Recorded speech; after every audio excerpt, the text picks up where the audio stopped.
Bonjour, bienvenue sur la chaîne du whisky pour cette nouvelle série d'épisodes consacrée au whisky et à la science. Je n'ai pas mon splendide t-shirt bleu habituel, mais j'ai enfilé une blouse, en effet, pour travailler en toute sécurité. Elle n'est pas super blanche cette blouse, mais méfiez-vous des gens qui ont une blouse trop blanche, je pense qu'ils ne travaillent pas suffisamment. Notre premier épisode va être consacré à la distillation.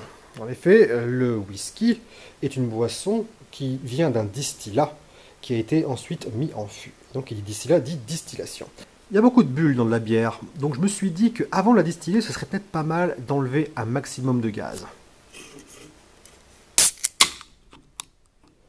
Et du coup, ce que je vais faire, c'est que je vais agiter cette bière pendant suffisamment longtemps et me débarrasser de la mousse le plus possible.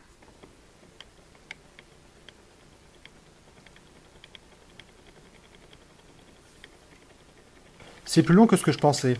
Et si je souffle dedans avec une paille, ça fait quoi?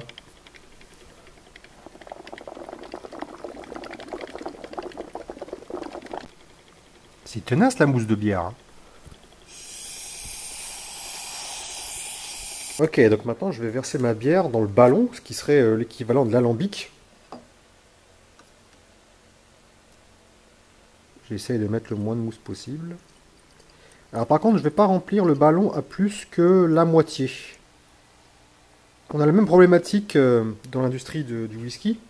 Et un des risques majeurs qui peut arriver, c'est finalement que l'ébullition soient trop importantes et passe dans le distillat. Et ça, un distillateur ne le veut pas. Et alors, ce que font certaines distilleries, c'est de rajouter un petit peu de savon. Ça peut paraître surprenant.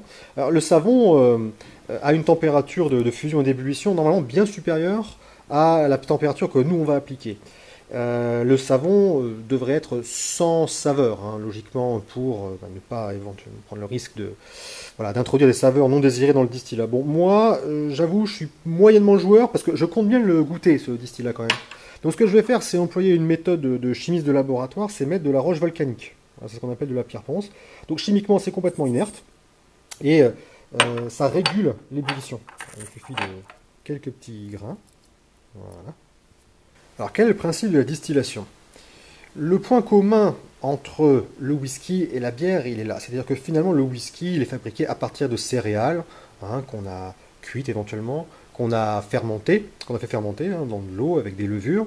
Et donc voilà, donc là on obtient grosso modo une bière. Donc qui dans mon cas précis, titre, hein, on a dit à 8,6 degrés en volume. C'est-à-dire que pour 100 centilitres de bière, vous avez 8,6 centilitres d'alcool pur. Et donc nous allons chauffer ce mélange. Alors on va simplifier, on va dire qu'on a affaire à un mélange eau-alcool, ce qui n'est pas vrai, puisque de toute façon vous voyez bien qu'il y a de la couleur, donc ça prouve bien qu'il y a d'autres composés, mais on va les mettre de côté. On va chauffer. Et figurez-vous que l'alcool et l'eau ne bouent pas à la même température. L'eau, vous le savez, bout à 100 degrés Celsius, et l'alcool, lui, bout à 78 degrés.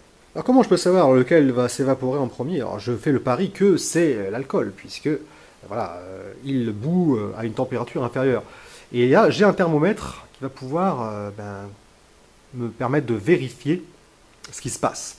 On va voir comment ça se passe. Et en dessous, vous avez une colonne qu'on appelle, dans le jargon de la chimie de laboratoire, une colonne de Vigreux.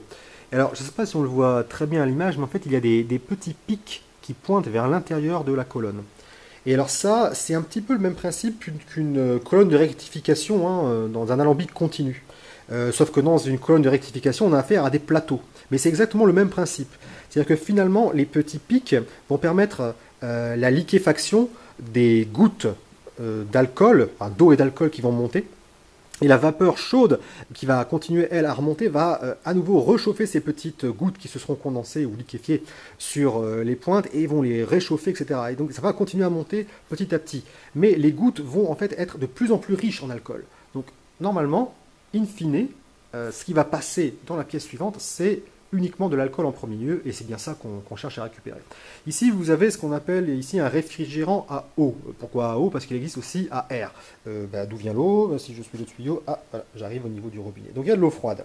L'eau froide arrive ici, et en fait, il y a une double épaisseur, comme vous voyez. Hein. Il y a un tuyau interne dans lequel la vapeur va passer, et autour, un peu comme dans un magnum double chocolat, vous avez une couche d'eau froide. Et puis bien sûr, l'eau légèrement tiédie va repartir à l'évier. Donc, cet environnement froid va permettre aux vapeurs de se reliquéfier ou de se recondenser. Et je vais donc récupérer mon distillat au niveau de l'éprouvette qui est là. Donc là, en fait, ce que je vais faire, c'est déjà enclencher la circulation de l'eau. Vous voyez l'eau qui ressort dans l'évier. Donc, dès que j'allume le chauffe-ballon, je déclenche le chrono et je relève la température à intervalles de temps réguliers. Je vais d'abord mettre à fond et ensuite je baisserai un petit peu, hein, un peu comme pour faire cuire des pâtes. C'est parti. Alors, température de départ, 23 degrés. Ça chauffe. 1 minute 40 et j'ai déjà une très légère buée à l'intérieur du ballon. Par contre, je suis toujours à 23 degrés. Au bout de 8 minutes, là j'ai des bulles, mais c'est clairement pas de l'ébullition. Hein. On dirait que c'est le gaz résiduel hein, que je n'ai pas réussi à éliminer tout à l'heure avec l'agitation qui rejaillit. J'espère que la pierre ponce va jouer son rôle, on va bien voir. Et on est toujours qu'à 25-26 degrés. Ouah, ça mousse sacrément beaucoup trop. Là, c'est exactement ce que je voulais pas qu'il arrive. Je vais baisser le boil, c'est-à-dire le support élévateur, pour éviter que ça passe de l'autre côté. Voilà. Bon, là, c'est un peu le carnage, parce que là, vous voyez, là, j'ai ma bière qui est en train d'arriver ici. Donc là, l'expérience est clairement foutue. Ça roule toujours. Ok, on est à 11,45. L'orage est passé, on dirait. Nous sommes arrivés à une température de 79 degrés. Et cette fois-ci, j'ai bien l'impression que ce qui s'écoule est limpide. J'ai pas l'impression que mon distillat soit incolore. Je vais peut-être mettre cette éprouvette de côté pour en préparer une autre. Oui, alors il faut dire que mon réfrigérant est souillé par de la mousse de bière, donc c'est ça qui doit peut-être aussi colorer un petit peu mon distillat. J'ai remis le feu, mais cette fois-ci un peu moins fort. Allez, ce coup-ci c'est parti. On a une ébullition tranquille. Et ça y est, maintenant j'ai les premières gouttes de distillat qui tombent. Ce ballon peut contenir 250 ml de liquide. Moi j'ai introduit la moitié à peu près, donc 125 ml de bière. À 8,6% en volume, je ne devrais pas récupérer théoriquement plus de 10 ml d'alcool pur. Là, je suis entre 4 et 5 au bout de 28 minutes. En termes de température, on est maintenant à 89 degrés, donc je pense qu'à ce stade, on distille presque plus de l'eau que de l'alcool. En tout cas, il reste vraiment plus beaucoup d'alcool à récupérer de cette bière. Un petit mot sur le condenseur, bon, qui là est souillé de bière, on a compris. Mais dans l'industrie, en général, les condenseurs sont plutôt verticaux. Hein, c'est-à-dire qu'on a le fameux bras hein, du pot-still, hein, d'alambic, et en général, les condenseurs sont plus verticaux. D'ailleurs, il y a deux écoles. Hein. Il y a l'école industrielle avec ses condenseurs verticaux, et puis l'école artisanale avec des condenseurs en serpentin, hein, qui d'après les utilisateurs, eh bien, permettent de récupérer plus de composés aromatiques. Une petite précision sur le terme condenseur. En toute rigueur, on devrait dire un liquéfacteur. En effet, la condensation, c'est le passage de l'état gazeux à l'état solide, alors que la liquéfaction, c'est bien le passage de l'état gazeux à l'état liquide. Bien, donc je suis arrivé à mes 10 ml de distillat récupéré. Je suis actuellement à une température de 91 degrés et demi. Je vais m'arrêter là, hein, on est à 41 minutes. Parce que pour tout vous dire, je vais déguster en fait hein, ce distillat après. Donc, alors en espérant que je n'ai pas récupéré autre chose que de l'éthanol, parce que figurez-vous que ce que veulent éviter entre autres les distillateurs, c'est le méthanol. Le méthanol, c'est un alcool impropre à la consommation, qui a une température d'ébullition de 65 degrés. Donc lui, en théorie, si méthanol il y a eu, j'espère qu'il est dans cette petite fraction que j'ai éliminée au début. Bon, cette fois-ci, pour ne pas être enseveli de mousse, je vais tenter la technique du savon. Hein. Donc, petit morceau de savon, technique du savon, on va voir ce que ça vaut. Alors par contre, je suis pas super joueur, je ne le consommerai pas, hein, celui-là.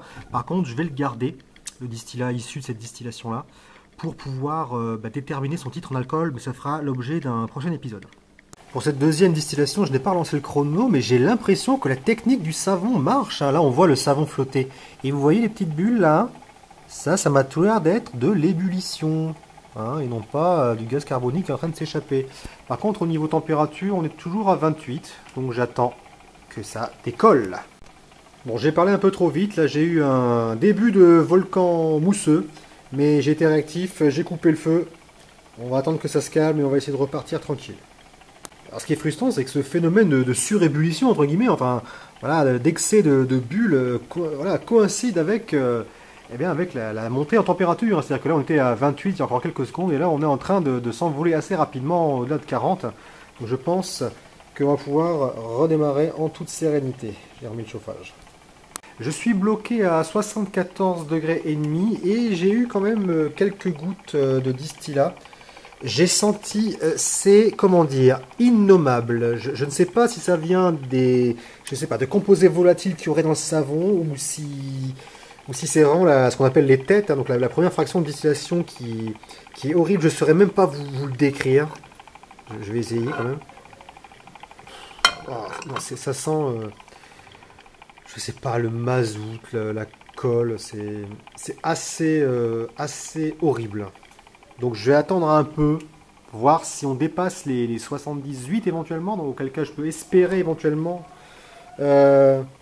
récupérer peut-être un peu d'éthanol, mais là pour l'instant c'est immonde et je ne tremperai pas mes lèvres là-dedans. Ok, bon bah c'est le moment de déguster le premier distillat.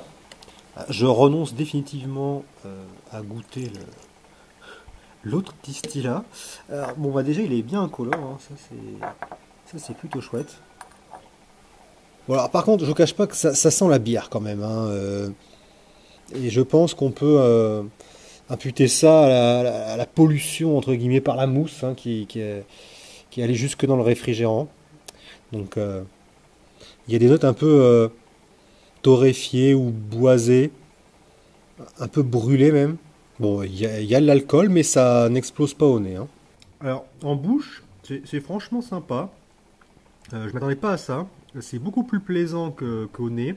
Et là, on retrouve quand même les marqueurs du whisky dans le côté fruité et fleuri. Il y a une attaque assez forte qui est due à l'alcool. Je ne sais pas à quel titre on est, ça c'est un peu le mystère. Mais et il y a une certaine longueur en bouche. Là, on a clairement affaire à un distillat. Franchement, j'aimerais savoir à combien on est. Je me demande si je peux garder le reste pour le doser plus tard. Voilà. Bien, on va voir un peu ce qu'il en est.